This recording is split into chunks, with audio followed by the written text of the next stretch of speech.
मैं हूं अमीश देवगन और आप देख रहे हैं देश का सबसे लोकप्रिय कार्यक्रम आर पार। आज जबरदस्त सियासी थ्रिलर का दिन था जिसमें एक्शन भी था, ड्रामा भी था और डायलॉग भी चुन चुन कर बोले गए थे।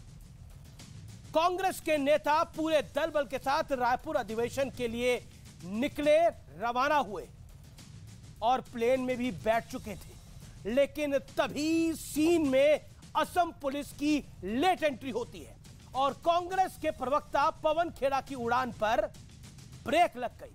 प्रधानमंत्री मोदी के पिता पर बेहद आपत्तिजनक टिप्पणी के मामले में उन्हें प्लेन से डिबोर्ड कर दिया गया, यानी उतार दिया गया और फिर गिरफ्तार कर लिया गया। इसके बाद रनवे पर ही सियासी रण छिड़ गया और कांग्रेस के नेता प्रदर्शन में लगे, लेकिन मात्र 2 घंटे के भीतर सुप्रीम कोर्ट में इस केस की लिस्टिंग भी हो गई और सुनवाई भी हो गई, जहां पवन खेड़ा के वकील, बड़े वकील अभिषेक मनु सिंघवी ने खुद यह माना कि पवन खेड़ा ने जो कहा वो कतई ठीक नहीं था, लेकिन पुलिस के रवैये पर भी सवाल उठाया गया, जिसके बाद सुप्रीम कोर्ट ने कहा कि हम एफआईआर तो रद्द नहीं कर सकते, इसके लिए आप हाई कोर्ट जाइए। हालांकि सुप्रीम कोर्ट ने मंगलवार तक के लिए पवन खेड़ा को अंतरिम जमानत दे दी है, लेकिन इस दौरान कोर्ट ने एक बहुत गंभीर टिप्पणी भी की और खुद चीफ जस्टिस ऑफ इंडिया ने कहा कि हमने आपको पर्याप्त राहत दे दी है, लेकिन आप भी ये ख्याल रखिए कि चर्चा का एक स्तर होना चाहिए। तो आज इसी मुद्दे पर होगी देश की सर्वोच्च बहस, सबसे बड़ी बहस, खेड़ा पर सियासी बखेड़ा। आज का आर पार इसी पर। अरेस्ट कर लिया गया ये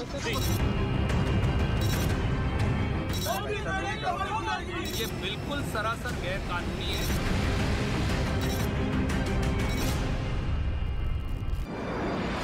आज का दिन जबरदस्त सियासी थ्रिलर के नाम रहा।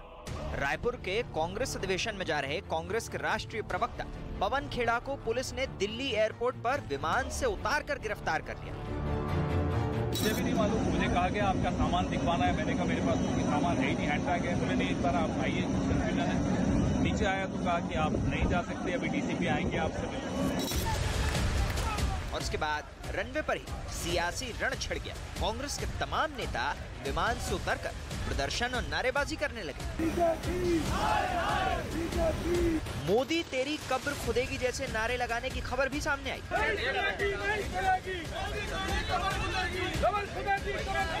जहां ये नारे लग रहे थे वहां रणदीप सुरजेवाला, शकील अहमद और केसी वेणुगोपाल जैसे बड़े कांग्रेसी नेता भी मौजूद थे।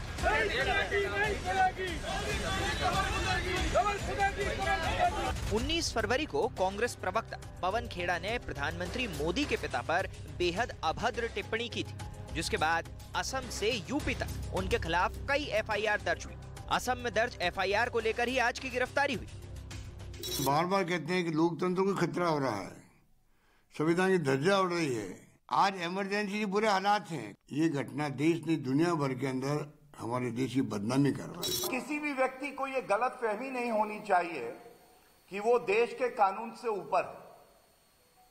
पहले आप अमर्यादित भाषा बोलेंगे, देश के यशस्वी प्रधानमंत्री को गाली देंगे, उनके परिवार के सदस्यों के बारे में अपशब्द कहेंगे और उसके बाद विक्टिम कार्ड झेलेंगे। इसके बाद मामला सुप्रीम कोर्ट पहुंचा। मात्र 2 घंटे के भीतर केस भी लिस्ट हो गया और सुनवाई भी हुई।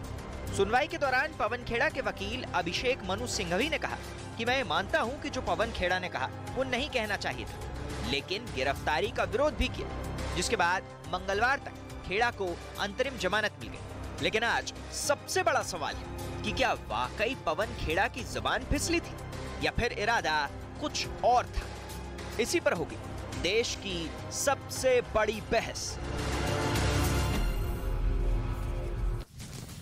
और अब वक्त है आर पार के सुप्रसिद्ध विश्लेषण का। मैं आपको एक एक करके बताऊंगा फिसली जुबान पर घमासान का विश्लेषण।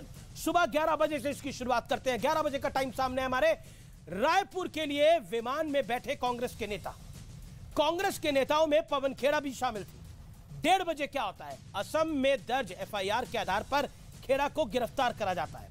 3 बजे क्या होता है, 3 बजे पीएम के 1:30 बजे पीएम के पिता पर अभद्र टिप्पणी के आरोप में गिरफ्तारी हुई। 3 बजे क्या होता है, सुप्रीम कोर्ट में खेड़ा के मामले की सुनवाई होती है।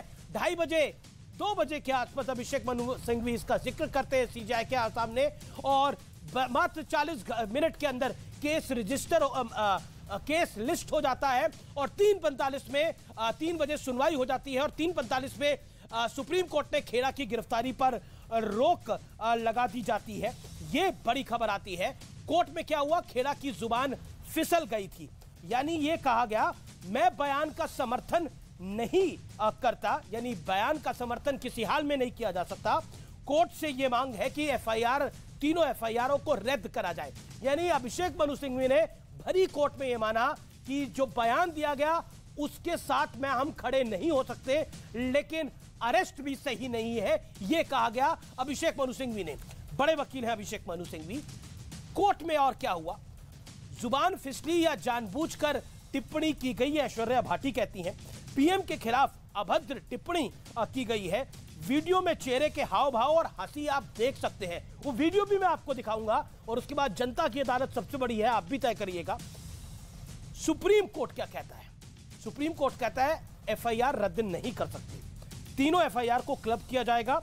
खेड़ा को मंगलवार तक यानी ट्यूसडे तक इंटरिम बेल दी गई है। लेकिन बड़ी बात सुप्रीम कोर्ट ने क्या कही वो व्यूअर्स मैं आपको बता देता हूं। वो ये कहा हमने आपको पर्याप्त राहत दे दी है, लेकिन आप भी ख्याल रखें कि चर्चा का एक स्तर होना चाहिए। लेकिन जुबान जो फिसली है उसका वीडियो विश्लेषण अभी बाकी है व्यूअर्स, मैं आपको दिखाता हूं तस्वीरें। जब क्या कहा जाता है, जब अटल बिहारी वाजपेयी जेपीसी बिठा सकते हैं तो नरेंद्र आगे क्या कहते हैं, सुनिए और निर्णय करिए आप लोग। बिहारी वाजपेयी जी जेपीसी बैठा सकते थे तो नरेंद्र दामोदर,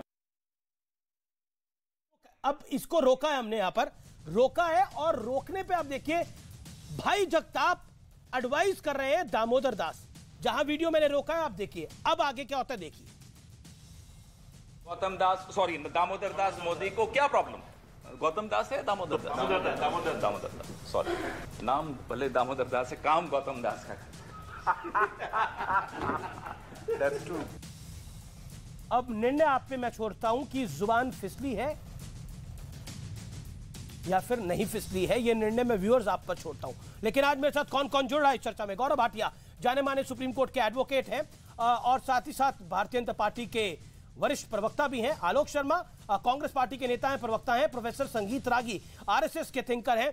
सुनील यादव मेरे साथ इस चर्चा में जुड़ रहे हैं, समाजवादी पार्टी के नेता हैं, प्रवक्ता हैं। मैं गौरव भाटिया इससे शुरुआत आपसे करता हूं। सुप्रीम कोर्ट ने राहत दी है, कांग्रेस कह रही है ये हमारी जीत है। क्या आपको लगता है कि आसाम पुलिस जल्दी में थी थोड़ा?